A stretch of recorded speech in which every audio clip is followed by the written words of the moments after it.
दोस्तों, जय श्री कृष्णा, राधे राधे। तो कहिए कैसे हैं आप सभी लोग। आई होप आप सभी अच्छे होंगे, खुश होंगे, सेहतमंद होंगे। जहाँ भी होंगे अपना अपनों का अच्छे से ख्याल रख रहे होंगे और रखना भी चाहिए। तो आज की वीडियो मेरी होने वाली है स्नैपी गर्ल्स के ऊपर, और ख़ास तौर पे ये पूरी फैमिली जो है ना, जिस तरीके से ऑडियंस का सी काट रही है, कुछ समझ में नहीं आ रहा है। कल जो है ससुर जी का एक वीडियो आया था जिसमें ससुर जी जो है क्लैरिफिकेशन दे रहे थे और सपना के ऊपर जो है वो एलिगेशन लगा रहे थे, और फिर सपना के लगाए हुए एलिगेशन का जो है वो जवाब दे रहे थे। अब मुझे कुछ चीज़ें समझ में नहीं आ रही हैं कि वो एक तरफ तो बोलते हैं कि हाँ वो सपना के लिए खड़े हैं, वो प्रॉपर्टी जो है वो उनके बाद सपना की बच्चियों को मिलेगा, और दूसरी तरफ से उसी प्रॉपर्टी को लेकर के सपना लड़ाई कर रही है। अब यहाँ पे हक जो है ये बोल रही है ये अपनी पोतियों को देंगे, और दूसरी तरफ जो है वो हक अपनी बेटियों के लिए मांग रही है।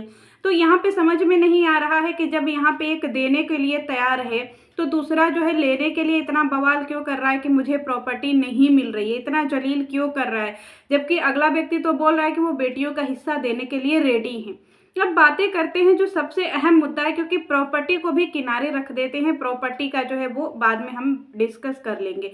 बात करते हैं एक पति के इंक्वायरी की, एक बेटे की इंक्वायरी की, कि एक बेटे के साथ इतना बड़ा दुर्घटना हो जाता है, उसकी पूरी जिंदगी जो है ना वो 1 मिनट में ख़त्म हो जाती है, सारी चीज़ें 1 मिनट में ख़राब हो जाती हैं, जिंदगी उसकी पूरी की पूरी जो है ना एकदम बर्बाद हो जाती है, और उसके ऊपर जो है ना उंगली कोई नहीं उठा रहा है। आज तक साल हो गए।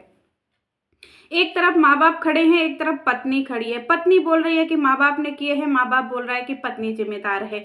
माँ बाप का ये एलिगेशन है कि एक दिन पहले, जिस दिन राजवीर जी के साथ में ये हुआ था दुर्घटना, उसके एक दिन पहले ये लोग गए थे मिलने के लिए, मतलब सपना की फैमिली और सपना आई थी उनसे मिलने के लिए। कहाँ पे? पेट्रोल पंप के पास, और इन लोगों ने रात भी स्पेंड किया था। अब इस चीज़ का उनके उस चीज़ से रिलेट हम नहीं कर सकते हैं कि कोई व्यक्ति अगर एक दिन पहले मिलने आया हो और मिला हो, और इसके बाद वो अपने घर चले गए हों, ये अपने घर चले गए हों, और ये सारी दुर्घटना जो है अगले दिन रात की है, तो फिर हम उसको उससे कैसे कंपेयर करें। और ख़ास तौर पे एक पत्नी अपने पति के लिए ऐसा नहीं सोच सकती है जैसा एलिगेशन लगाया जा रहा है, जबकि वो पत्नी अपने पति को बहुत प्यार कर रही है। उस जगह पे वो अपने घर की इकलौती वारिस है, उसको जो भी मिलेगा पूरा उसी को मिलेगा, और उसका पति तो उसको बेरहम मोहब्बत कर रहा है, फिर वो क्यों अपने पति के साथ ऐसा करना चाहेगी। खास तौर पे ऐसे पति के लिए जो कि पति बहुत ज़्यादा लविंग है, केयरिंग है, और बहुत ज़्यादा अपनी पत्नी को प्रोटेक्ट करता है। उन लोगों के पास अपनी एक संतान भी है, फिर ऐसी पत्नी क्यों करेगी भाई। और कौन सी ऐसी पत्नी होगी जो अपने पति के साथ ऐसा करना चाहेगी। तो सपना के ऊपर ये एलिगेशन भी मुझे ठीक नहीं लग रहा है कि ये लोग मिलने गए थे और इन्हीं लोगों ने षड्यंत्र रचा है। ये तो मेरे गले से निकले नहीं निकले। और दूसरी तरफ सपना ये एलिगेशन लगाती है कि उनके सास ससुर जो है उन्होंने अपने बेटे के साथ में ऐसा किया क्योंकि एक रिकॉर्डिंग बहुत ज़्यादा वायरल हो रही है, जो फ़ोन रिकॉर्डिंग है, कि वहाँ पे वो अपने बेटे का डायरेक्शन पूछ रही हैं, और डायरेक्शन में वो रास्ता जो है वो डिफरेंट बता रही है कि नहीं इस रास्ते से मत आओ, इस रास्ते से आओ, इस रास्ते पे बिजली के तार खंभे गिरे हुए हैं। अब बातें करते हैं कि एक माँ अपने बेटे के साथ ऐसा कैसे कर सकती है। सवाल दोनों तरफ से दयनीय है दोस्तों, कि ना एक पत्नी कर सकती है ना एक माँ कर सकती है, और दोनों एक दूसरे पे खाली एलिगेशन लगा रहे हैं, जबकि इसमें कोई तीसरा ही गेम खेल रहा है।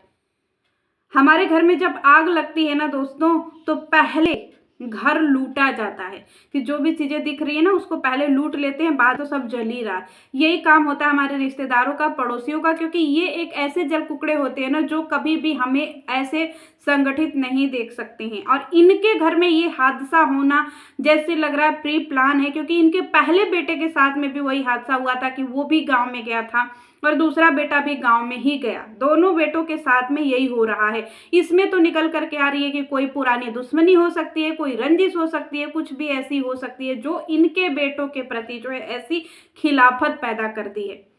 सारा माजरा प्रॉपर्टी को लेकर के ही है दोस्तों, लेकिन ये चीजें जो है दुश्मनी की तरफ डाइवर्ट हो रही हैं।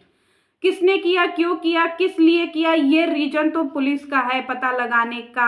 हम लोग सिर्फ अपने विचार व्यक्त कर सकते हैं। बात करते हैं उस एक्सीडेंट की, कि एक्सीडेंट हुआ था और एक्सीडेंट में गाड़ी के परखच्चे उड़े थे, और जिस तरीके से गाड़ी के परखच्चे उड़े थे उस हिसाब से तो यहाँ पे जो राजवीर जी थे, उनके बॉडी के परखच्चे उड़ जाने चाहिए थे, लेकिन वहां पे उनके साथ ऐसा कुछ नहीं हो रहा। उनको कुछ चोट लगी है, कुछ खून बह रहे हैं, बाकी की पूरी बॉडी नीट एंड क्लीन है। ऐसा कैसे? अगर हम लोग बोले कि गाड़ी घिसटते हुए गई है, ठीक है, अगर व्यक्ति गिरा है, चलती गाड़ी से गिरा है और गिरने के बाद उसको कहीं तो ऐसा होना चाहिए। क्या डायरेक्ट जो है वो सर पे ही ऐसा हो गया? और सर भी कुछ इसी तरीके से, क्योंकि वीडियो आप सबने देखी होगी, क्लिप आप सबने देखी होगी, उस क्लिप को देख करके कहीं से भी ऐसा नहीं लग रहा है कि ये एक्सीडेंटल केस है। भाई साहब, मेरे दिमाग से तो नहीं है भाई। अब ये लोग दोनों लोग एक दूसरे के ऊपर एलिगेशन लगा रहे हैं कि ठीक है, तुम अगर पुलिस से इंक्वायरी करवाना चाहती हो तो मैं तुम्हारे साथ हूँ, मैं अगर जो भी रुपया पैसा खर्चा होगा वो मैं लगाने के लिए तैयार हूँ। लेकिन सबको पता है कि ये केस तो ठंडे बस्ते में जा चुका है, सारे एविडेंस तो खत्म हो चुके हैं, सारी जो सबूत है वो तो मिट चुकी है, बॉडी है नहीं, किस चीज का पोस्टमार्टम, जब रिपोर्ट ही नहीं है तो फिर रोग का पता कैसे लगाया जाए? तो दोनों तरफ की चीजें जो है ना वो सामने आएंगी ही नहीं। आप चाहे कितना भी पैसा लगा लीजिए, अगर इंक्वायरी करवानी है तो सबसे पहले अगर हमें अपने शरीर का रोग खत्म करना है तो हमें अपने शरीर में रोग क्या है उसका तो पता करना चाहिए। उसके लिए हमारी बॉडी अवेलेबल होना चाहिए ताकि हम अपनी बॉडी का चेकअप करवा सके। जब बॉडी ही नहीं तो किस चीज का इन्वेस्टिगेशन? बताइए, किस चीज की खोजबीन?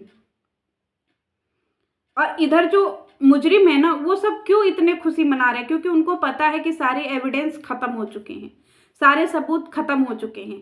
जब वो उस समय अगर चीजें जो है वो उठी होती, उस समय जो इतनी इंक्वायरी हुई होती, या फिर उस समय जो है पुलिस कंप्लेन हुआ होता और इतने जो है बारीकी से चीजों की जांच की जाती, तो उस समय चीजें हो सकती थी अवेलेबल। लेकिन अब तो सब चीज खत्म हो गया दोस्तों।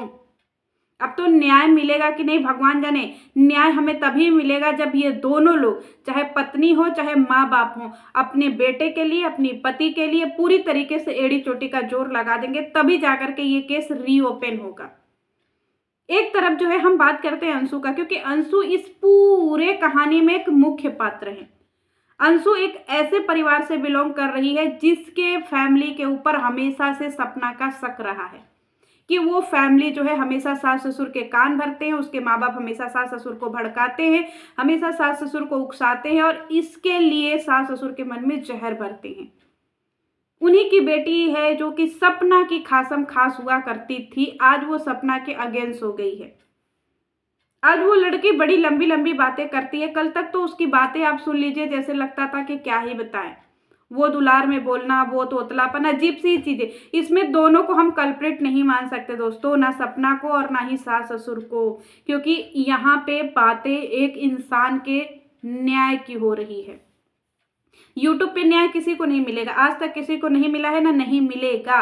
लेकिन वो हम लोगों के बीच में एक बहुत बड़ा इन्फ्लुएंसर थे, तो बातें करना बनता है उनके ऊपर। लेकिन यहाँ पे एविडेंस किसी के पास नहीं है, इसीलिए सब लोग इतने ज्यादा उछल कूद मचा रहे हैं कि केस तो ओपन करवा करके भी कोई फायदा नहीं है, क्योंकि सबूत ही नहीं है। अगला, इंसान की पूरी बॉडी भी हमने देख ली है, पूरा एक एक चीज हम लोगों ने देखा हुआ है। भाई साहब, कैसे उस चीज को हम लोग डिनाई करें कि अगले व्यक्ति का इतना खूंखार तरीके से एक्सीडेंट हुआ था?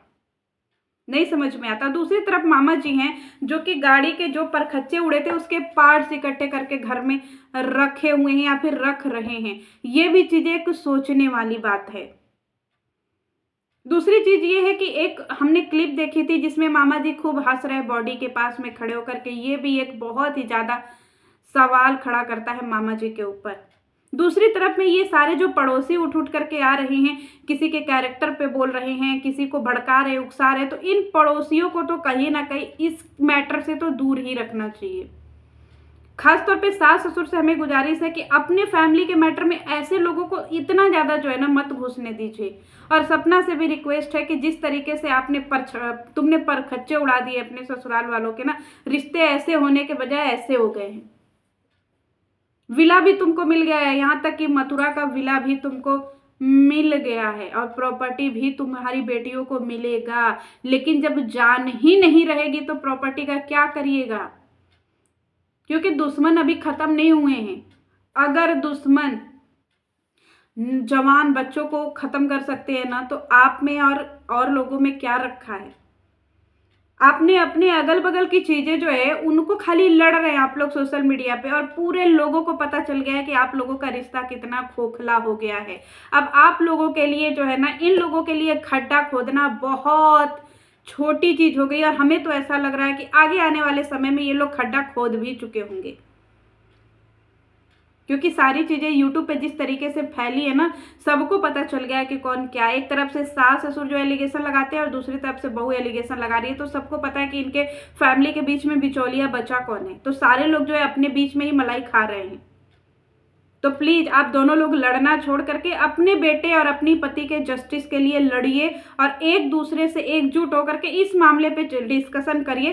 क्यों? क्योंकि प्रॉपर्टी गया तेल लेने, प्रॉपर्टी लेकर के ना आपका पति गए हैं ना आपके बेटे गए हैं, लेकिन जो जिंदगी बची है उसको सेव करिए। क्यों? क्योंकि दुश्मन अभी खत्म नहीं हुए हैं, वो आज भी घात लगा करके बैठे हैं। अगर थोड़ा सा आप लोगों ने टस से मस किया तो वो आज भी कुछ ना कुछ किसी न किसी को क्षति पहुंचा सकते हैं। तो इतना वीर बहादुर मत बनिए, एकजुट होकर के काम करिए, तभी आप लोगों को चीजें समझ में आएगी। और अपनों से ज्यादा ना बाहर वालों पे भरोसा करना बंद करिए, क्योंकि बाहर वाले कोई भी किसी के सगे नहीं होते हैं। चलिए मिलते हैं नेक्स्ट वीडियो में, तब तक के लिए जय श्री कृष्ण।